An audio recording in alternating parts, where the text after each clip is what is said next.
Мен 2001 жылдан баштап ушу Кумтор маселесин көтөрүп келатам. Терс жактарын айтсаң эле бизде то СНБга чыгарат, то куугунтуктайт, то камайт. Бирдеме айтып койсо барып камап, бул муну менен эчке чечилбейт. Садыр Жапаров кыйын экен пиар жагынан. Мен Кумтор үчүн камалдым деп мына ушундай пиарларды жакшы кылат экен. Бюджетте акча көп деп атат. Ошол эле мезгилде башка өлкөдөн акча сурап атат. Акылбек Жапаровдун айткан эмки жылы биз $500 миллион киреше түшөт дегени бул абсурд. Кеңешпей эле ошол өз билгендерин кылып атат. Экинчиден ачык айкындуулук болбой жатат.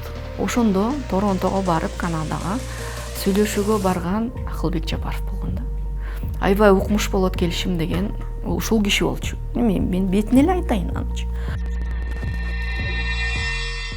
Көптөн бери мына ушул Кумтор кенин изилдеп келаткан инсан катары айтсаңыз, мына жакында Кумторду толугу менен мамлекетке алуу ишине кандай баа бердиңиз? Биз азыр мына коомчулук эл түшүнүш керек да. Или алтын алышыбыз керек, же суу болуш керек, тообуз болуш керек, жаратылышыбыз болуш керек да. Экөөнү тең алабыз деп биз ойлобошубуз керек. Анан ушу жакынкы келишим боюнча айтайын. Бул келишим парламентте каралды. Парламентте жабык эшик менен каралды. Мен ойлойм, жабык эшик менен каралбаш керек эле да. Анткени эл көрүп туруш керек, эл билиш керек, эл маалымат алыш керек. Бул эртелүү кечпи баары бир билинет да. Ошондуктан ачык парламентте карап, эл өкүлү болгондон кийин суроо берип, анан элдер таразада карайт эле да, туура эмесин. Мен президенттин айтымы боюнча айтайын, анткени биз кагаз түрүндө көрө элекпиз келишимди. Президент айтып атат, $50 миллион бир жолку акча берип атышат дейт. Экинчиден $11 миллион ошол алынбай калган дивиденд деп атат, 3 кварталдыгы. Дагы бир нерсе $53 миллион бул рекультивациялык фонддун акчасын Лондондон алып келебиз деп атат. Мына ушуну менен алардын баягы бизге бере турган нерсеси ушул экен. Ал эми биз эмнеден кургалып атабыз? Биз баягы плюс минусун карашыбыз керек да. Эки жагын теңдеп көрөлү. Бул плюс жагы экен да. Минус жагын айтайын. Минус жагы бул биз акциядан кургалдык. Акциябыз 77 миллион акциябыз бар эле. Немесе бул 26% деп атышат. Аны сата турган болсо 1 миллиардка жакындап бармак. Экинчиден, өзүңөр билесиңер, былтыр Октябрь райондук сотунда экологияга келтирген зыяндуулугу деп сот Жээнбекова 261 миллиард сомго жыкты Кумторду. Кумтор Центра Голдту. Ал биз долларга алмаштыра турган болсок, $3 миллиард болот экен. Президент айтып атат, 10 жылда, Акылбек Жапаров айтып атат, 10 жылда биз $5 миллиард алабыз деп атат. Эми ойлоп көрсөңүздөр, 3 миллиардты мындай бере турган болсо, анда биз 10 жыл суубузду талкалап, тообузду талкалап, билбейбиз дагы эмне болот, ошентип биз иштешибиз керек беле, же $3 миллиард алышыбыз керек беле, бул бир жагы. Дагы бир нерсе, трастый фондтогуну $53 миллион алабыз деп атат. Бул миссиясы, мен урматтуу эл журтка түшүндүрүп коеюн. Трастовый фонд $53 миллион бул жөн эле акча эмес. Ал проект башталгандан баштап ошо өндүрүп алган алтындан ар дайым келишимдин негизинде акча топтоп турчу. Бул акча кийин рекультивациялык фонд деп аталат. Бир нерсе болсо, же рекультивациялык моменттерге жумшала турган акча болчу. Бул эч ким тигенге укугу жок эле. Эми кырсык кабак каштын ортосунда. Бир нерсе боло турган болсо, ошол даяр акчаны ала коюп, биз экологиялык кырсыкты алдын ала алышыбыз керек, же ошону коопсуз абалга кармашыбыз керек. Мына ошого берилген акча. Эми аны банкка алып келебиз деп атат. Эми банктан кийин кандай болот, бул да белгисиз да. Мен айтып кетейин да, ушул Азаттыкта бергенде, интервью бергенде, ушул келишимден кийинчи, кээ бир биздин кыргызстандыктар айтты, эмне кылып жүрдүңөр эле, эмне үчүн азыр айтып атасыңар, алтын бизге керек да, кумторду алдык да депчи. Туура, кумдорду алдык, бирок кандай менен алдык, кандай баягы последствиясы менен алдык, орусча айтканда. Азыр кумтор рудник абдан коркунучтуу. Мен бир эле баягы кээ бир адамдардай болуп бир ай барып эле мониторинг кылып видеого тартып келип эле мындай экен деп чыгарган адам эмесмин. Мен 2001-жылдан баштап ошо кумтор маселесин көтөрүп келатам, мониторинг кылып келатам, комиссия түзүп, ошо жердеги суулардын анализ алып келаткан адамдардын биримин да. Ошо билген адам катары мен айтып коеюн. Биринчиден, ташталган зат дамба, заттар, урматтуу агайым туугандар, кыргызстандар түшүнүп койгула. Канча 2 миллиард тонна зат салынган, ташталган, таштанды бар дамба бар. Ал жерде эң уулуу заттар бар, анын ичинде цианид бар, дагы көп алтынды чайкайт да, химикаттар менен бүт бардыгы ошол жерде сакталат. Ал башында эле дамба хвостохранилище салынган кезде туура эмес жасалган, стандартка жооп бербейт. Ал мындан бир 3-4 жыл мурун эле толду, ал чечак эле толгон. Аны искусственное наращивание деп коет, аны дамбаны көтөрүп атышат да. Эгерде ошол дамба ачылып кете турган болсо, бул эң чоң экологиялык катастрофа болот. Ал нарын суусуна кетет, нарындан Орто Азияга кетет, бул Өзбекстан, Казакстанга кетет деген сөз. Эгерде ошол дыйкан чарбалык жерлерди ошол суу каптай турган болсо, ал жерге эчтеке өспөй калат. Башка өлкөлөр бизге чоң бир сотко берүү маселеси туруп калышы мүмкүн. Алар ошол жердин ордуна бизге жер сурашы мүмкүн. Мына ошондой оор маселелер бар. Экинчи жагы, ошол дамбанын үстүндө Петров көлү турат. Бул Петров көлү мөңгү, Петров мөңгүсүнөн суу алат. Ал жөнөкөй эле баягы жерде эмес, бул чөйчөк муз да, муз чөйчөгүндө турат. Улам жер жарганда, булар тоону жарганда, анан улам баягы чаңдын кесепеттеринен мөңгү азайып эрип атат да. Мөңгү эриген сайын Петров көлү көбөйүп атат. Цендера болсо, кумтор Цендера ал сууну азайтып, сордуруп, түшүрүп жүрчү да, атайын баягы прорыв болуп кетпесин деп. Ошол муз чөйчөгү трещина болуп, жарылып кетүү коркунучунда турат. Муну мен эмес, муну Чехиянын окумуштуулары келип 6 жыл изилдеди. 6 жыл мониторинг кылып, 6 жылда кандай интенсивдүү түрдө азайып атат мөңгү. Интенсивдүү канчага көбөйүп атат, ошонун баарын изилдеп, мага таштап кетти. Беришти, мен жөн эле алардын алган жокмун. Алардан сурадым, алар мени Германияда бир мени тааныш Медиам деген документалдык фильм жазган кыз бар, ошол аркылуу бердирип жиберди. Менде ошол документ бар. Мына эгерде ал прорыв болуп кетсе, ошо дамбаны бир частын талкалап кетиши мүмкүн. Бул экинчи коркунуч. Үчүнчүсү, эң чоң бул Давыдов мөңгү менен Лысый мөңгүсүн билесиздер. Атвалды таштабагыла деп 2005-жылы айткам. Болбой эле Центра кумдор ошону таштап келатты да. Бул жылып кетет. Жылып дамбаны да талкалайт десек болбой, укпай койду. Силер кимсиңер дегендей кылыпчы. Муну парламентте да көтөргөн элем. Мына азыр Давыдов Лысый мөңгүсүн жоготтук. Ал калган мөңгү жылып келатат.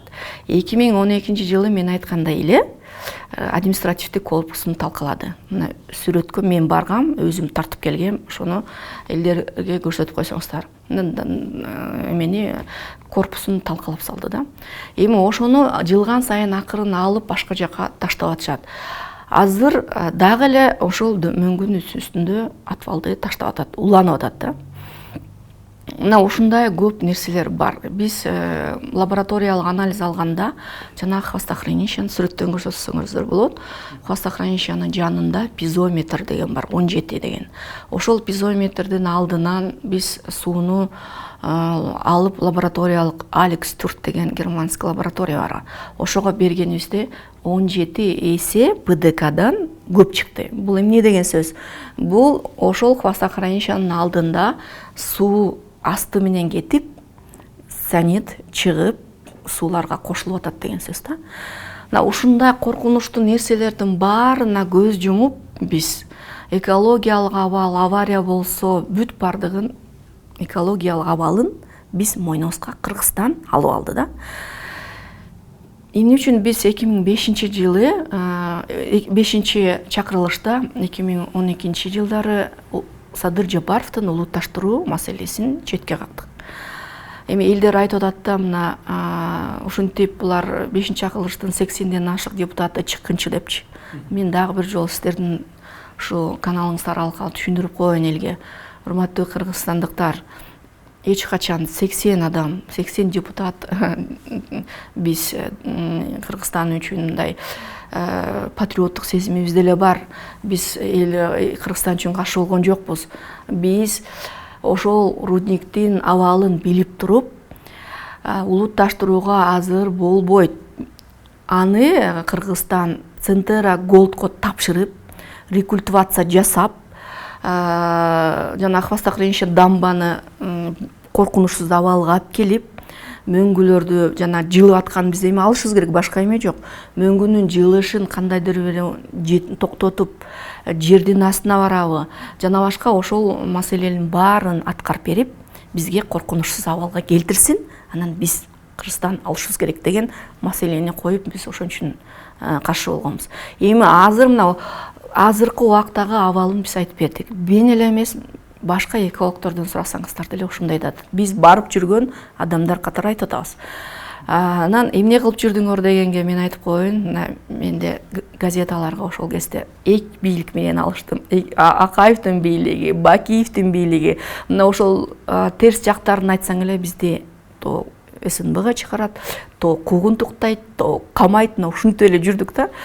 Анан 2005-жылы айлабыз кетип, жолду жапканга бардык. Биз Кумторго кетчү, рудникке кетчү жолду эл 5 айдын эли жаптык. Талаптарыбыз эмне болду?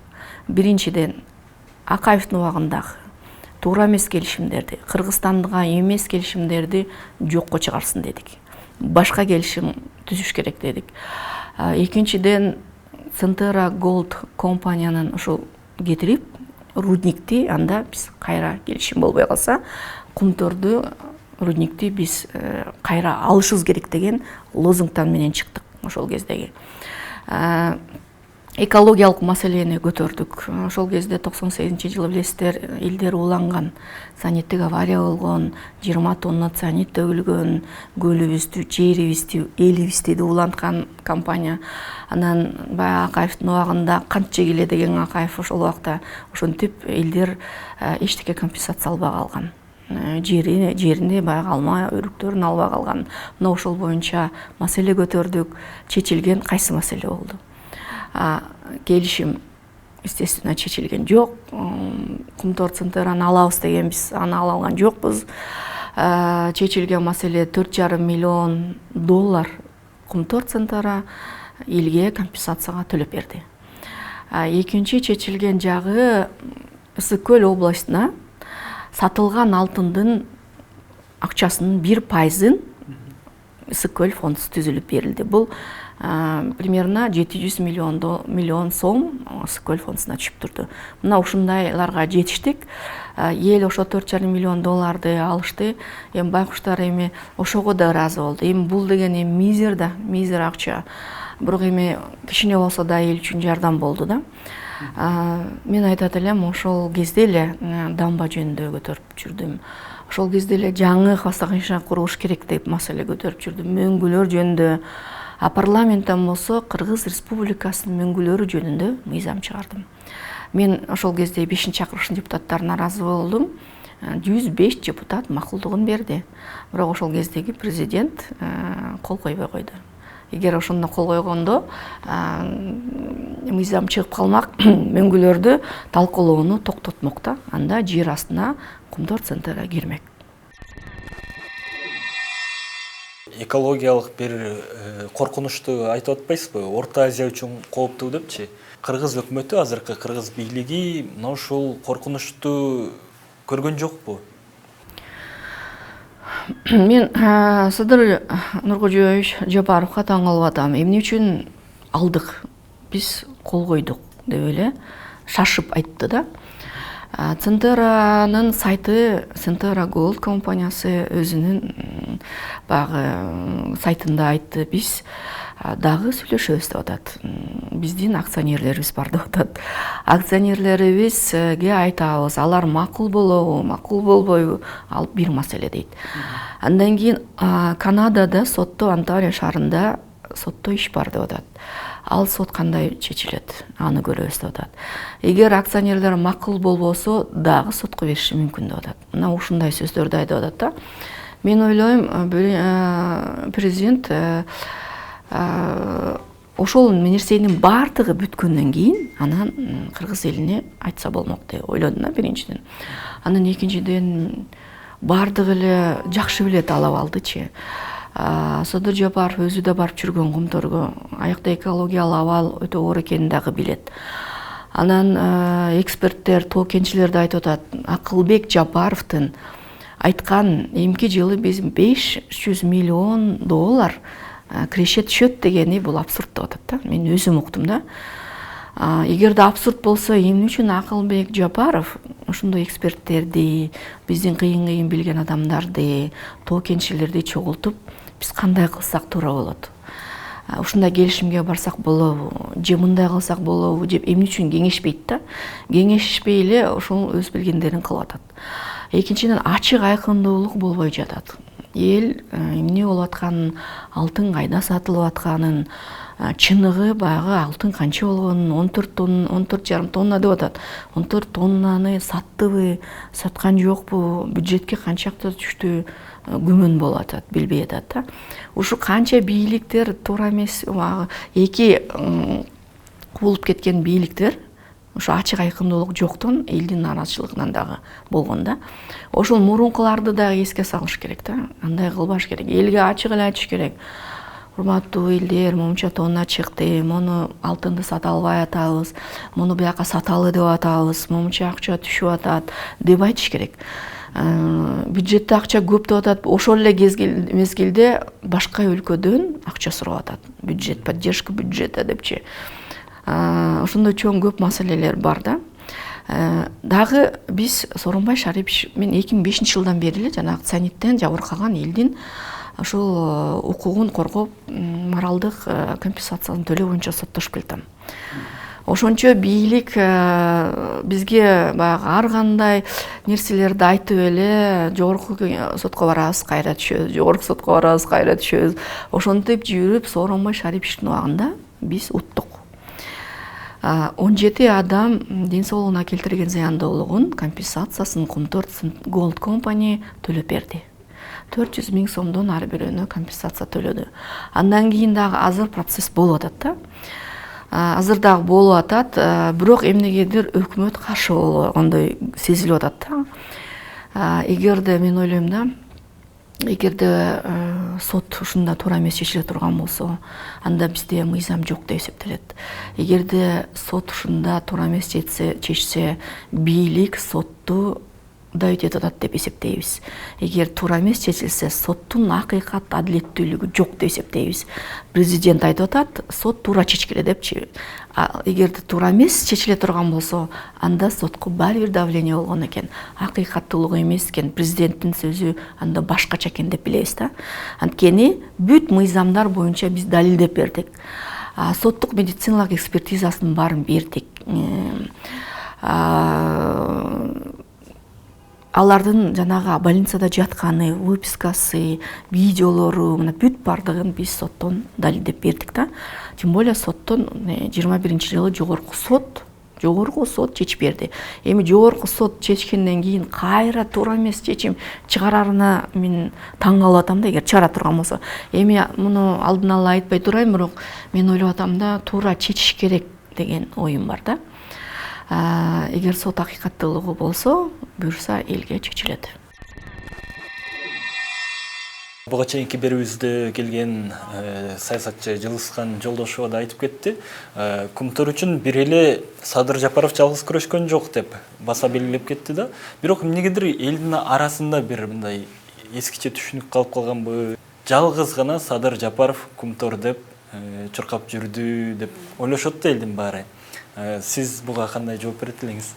Эми мен айтып кетем, Шергазы Мамбетов деген легендар парламенттеги агайыбыз аябай күрөшкөн. Ошол кезде цианидтик авария болгондо, жана келишим туура эмес болгондо Акаевтар 2007-жылы Кыргызстанга өтөт болчу да. Ошол убактагы келишимдерге 2003-2004-жылы биз управлениени жоготуп койдук да, акцияны сатып. Ошол убактарда ошо Шергазы Мамбетов деген агайыбыз айтып жүрдү. Мына биз менен жүргөн Торгоев деген агайыбыз эксперт кыйын, ал айтып жүрдү. Калия Молдогазиева деген экологубуз бар, мына сатылбай канча туура нерсени айтып жүрдү. Биздин комиссияда жүрдүм, бардыгын далилдеп экологиялык жактан. Төлөкан Исмаилова жүрдү, мына 98-жылы авария убагында элдин укугун коргоп, укук коргоочу. Асия Айтбаевна жүрдү, Сасыкбаева 98-жылы ошо Барсконго барып, ыйлап аткан элди сооротуп жүрдү. Мына ошондой элдер, алар скромный экен да. Баягы өзүм мен жасадым деп айтпайт экен да. Мына мен деле 2001-жылдан бери канча иш жасадым да. Анан мен деле айтам да, эл билсин депчи. Биз пиарт эткенди билбейт экенбиз да. Эми уялат экенсиң да, мен жасадым десең, бул эмне мактанып атат дебесин деп эле. Баягы жасаганым эл үчүн, анан Кудай билсин деп эле биз жүрөт экенбиз да. Ал эми Садыр Жапаров кыйын экен пиар жагынан. Ал баягы түрмөдө жатканда да ага чейин дагы баягы чыгып эле айтып эле, анан жана группа деп атпайбы, 80ден ашык группабыз бар деп ачык эле айтпайбы, ошондой группаларга жиберип эле, анан бир жолу барып баягы видеосъемка кылып Кумтордо рудникте, анын баарын элдерге көрсөтүп, анан баягы мен Кумтор үчүн камалдым деп мына ушундай пиарларды жакшы кылат экен. Анан баягы эл баягы пиар болсо, видеодон көрсө, анан ошол кишини эле көрүп калат экен да. Анан мен ойлойм, бирок биздин Жети Үкс районундагы элдер, ошо 5 айылдын эли биз менен жүрдү, мен менен жүрдү. Элге ыраачылык билдирем. Эгерде эл болбосо, биз ошончолук жетишкендик болбойт эле да. Эл колдоп жүрдү. Мени камайм дегенде дагы каматпай карап, кайтарып жүрүштү эл. Анан мен ошо элге ыраазымын. Эми бул баардыгы эми тарыхта тастыкталат. Ким жасады деп баягы мен жасадым дебешибиз керек. Баардыгы эл үчүн, жер үчүн деп баардыгы эртелеби кечпи тарыхта тастыкталып кала берет. Бизде мына видео материалдар бар. Жакында мен ошо цианидке 10 жыл деген бир документалдык фильм жасадым эле өзүм. Мына ошону дагы чыгарып кой берем. Ошол кездеги активисттердин далайы каза болуп кетти. Көпчүлүгү ошол авариядан кийин баягы көп ууланган экен. Ошонун аркасынан көбү онкологиялык оорулар менен каза болушту. Эми аларды биз унутпайм, мен ар дайым эстеп жүрөм ал кишилерди. Анткени эмгеги чоң Кыргызстанга. Мен эми эл билет деп ойлоймун. Биз азыр элге да айтып кетет элем, биз могу айтып аткан нерсенин баары биз бирөөгө каршы айткан жерибиз жок. Же Садыр Жапаров эмес, биз жасадык, мындай кылышыбыз керек деп биз мактанган жерибиз жок. Мен айтканым, азыр биз чогулуп күрөшүш керек. Эгер ушундай абалында эмне кылыш керек дегенди дагы биз баягы өзүбүздүн билгенибизди айтышыбыз керек. Бийлик биз айтканды ойлонуш керек. Чын эле болуп атат. Чын эле айтылган фактылар болуп атат. Муну мындан ары кандай кылышыбыз керек деген ойго барыш керек. Анан азыр булар бир жок, мен эле болушум керек деген нерсеге барып атышат да. Андай болбош керек.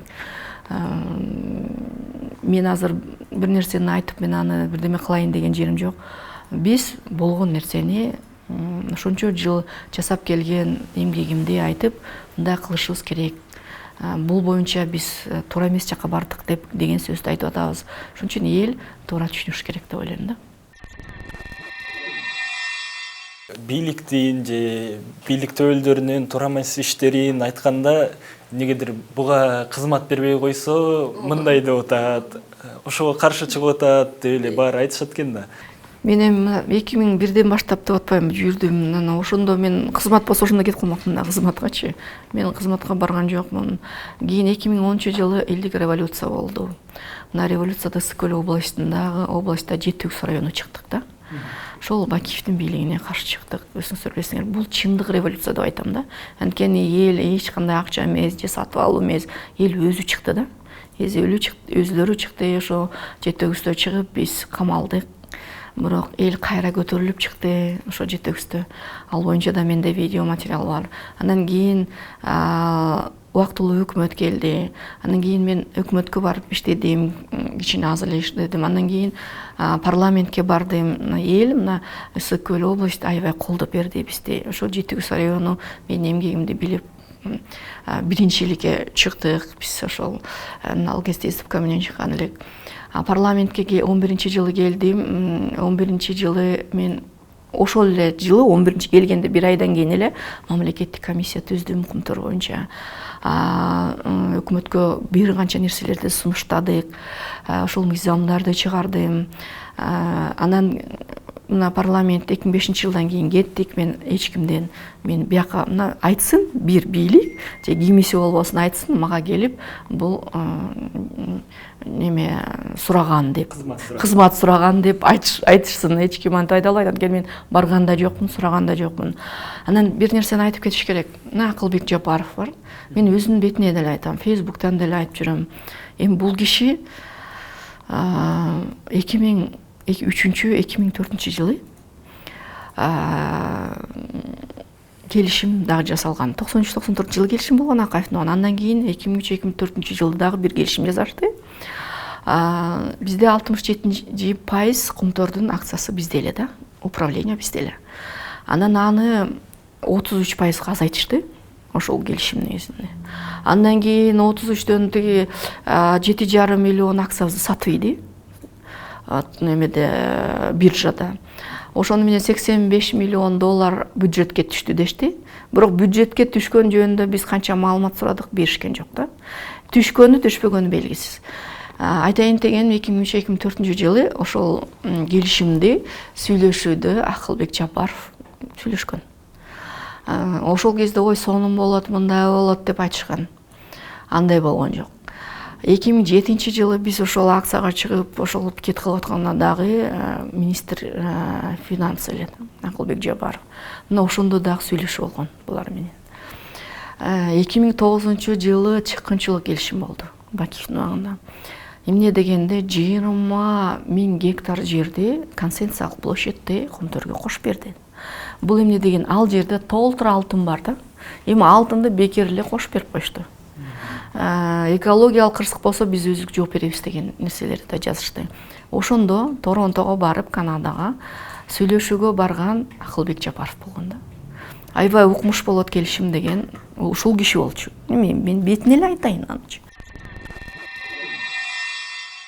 Эртең мына ушул азыркы келишимдин кесепети үчүн кайсыл Жапаров жооп берет?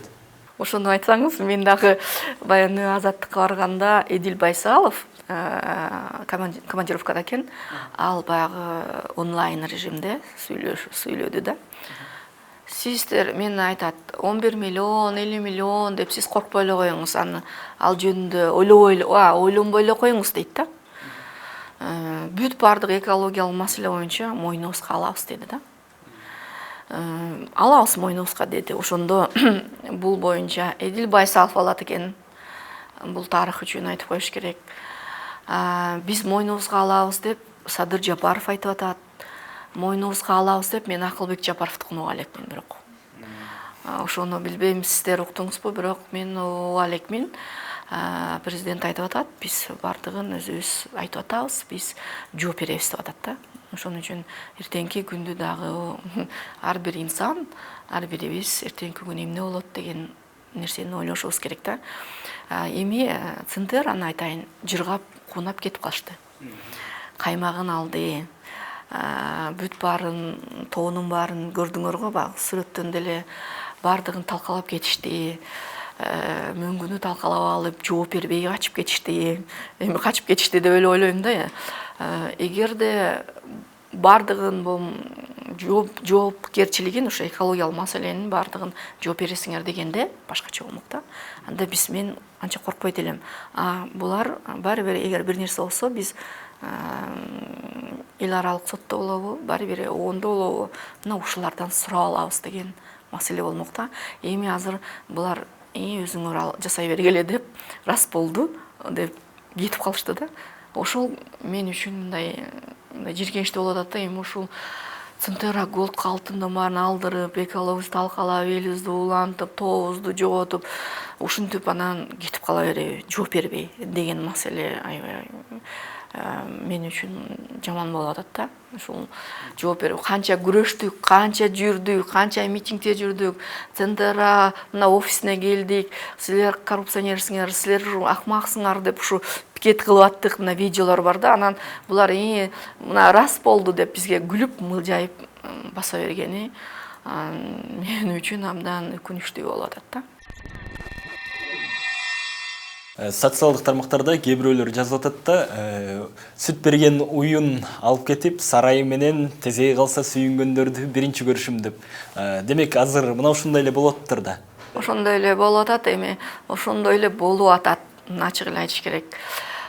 Мен жана айтпадымбы, эгерде экологиялык жагын ала турган болсо, алар жооп бере турган болсо, биздин сот чыгарган 261 миллиард сомду төлөй турган болсо, 3 миллиард биз анда Кытайдын немесин,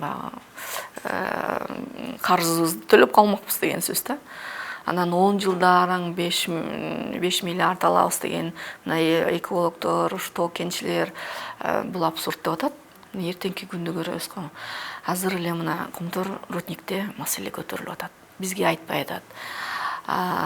Эч ким барып мониторинг жасабай атат. Экология маселеси жөнүндө эч ким унчукпай атат.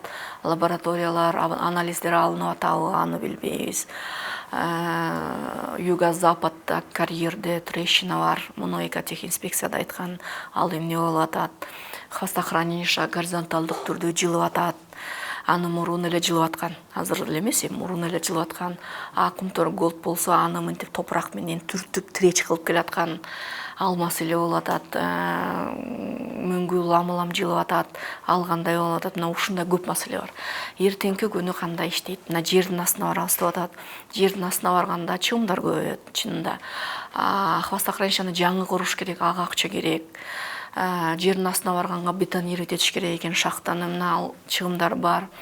Мөңгү жылып атат, анын акчасы бар.